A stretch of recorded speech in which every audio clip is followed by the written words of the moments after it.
Hi everyone, আসসালামু আলাইকুম। আমি তাইবা। আশা করি তোমরা সকলে খুবই ভালো আছো।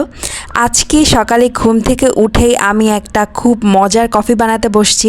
হোস্টেলে থাকলে তো চা কফি একদমই খাওয়া হয় না, বাট আমি কিন্তু চা কফির অনেক বড় ফ্যান। তাই চা আর কফি ছাড়া আমি থাকতে পারি না।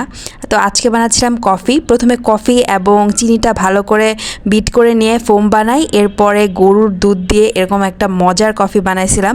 আর সকালটা এই কফি দিয়েই শুরু করছি। এই কফিটা আমার খুবই পছন্দ। এরপরে চলে যাই ছাদে। ছাদে আমি কয়েকটা পুঁইশাক গাছ লাগিয়েছিলাম। তো আম্মু প্রতিনিয়তই এই গাছ থেকে পুঁইশাকের পাতা পাড়ে। আর শাকের মধ্যে আমার সবচেয়ে প্রিয় শাক হচ্ছে পুঁইশাক। তো ছাদে পুঁইশাক দেখে আমি ছাদে চলে যাই আর পুঁইশাকগুলো পেড়ে নিচ্ছিলাম। পুঁইশাকের সাথে কিছু কলমি শাকও ছিল, তো সেগুলো উঠাচ্ছিলাম। সব শাক একসাথে ভাজি করতে কিন্তু অনেক মজা হয়।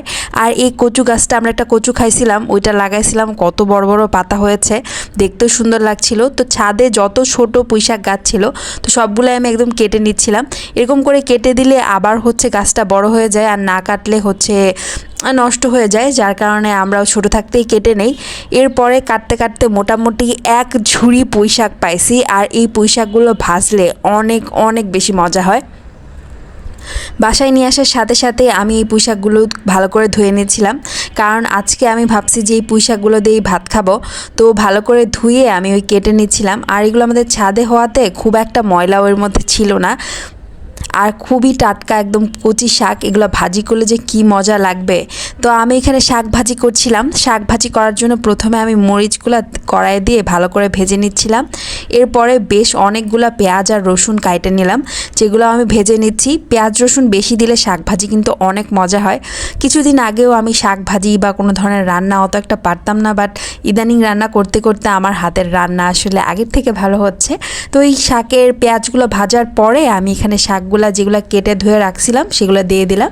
তো শাক দেওয়ার পরে আমি এখানে একটু লবণ দিয়ে দিচ্ছিলাম। লবণ দেওয়ার পরেই শাকগুলো একদম চুপসিয়ে যায়, আসলে তাপে একদম কম হয়ে যায়। প্রথমে আসলে কড়াইয়ে জায়গায় হাঁটে না, পরে দেখা যায় একদম অল্প হয়ে গিয়েছে।